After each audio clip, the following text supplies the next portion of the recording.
সুপ্রিয় ভিউয়ার্স, বরাবরের মতো স্বাগতম জানাচ্ছি নতুন আরেকটি ব্র্যান্ড নিউ ভিডিওতে।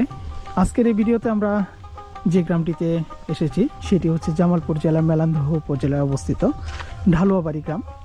তো আজকে ঘুরে ঘুরে এই ঢালুয়াবাড়ি গ্রামের যে সুন্দর প্রাকৃতিক এবং মনোমুগ্ধকর দৃশ্যগুলো রয়েছে সেগুলো দেখাবো। তো এখানে গ্রাম বাংলার যে সুন্দর দৃশ্যটি সেটি দেখতে পাচ্ছেন। আমন ধান কাটার পর এরকম খড়গুলো গাদা দেওয়া হচ্ছে, খড়ের গাদা।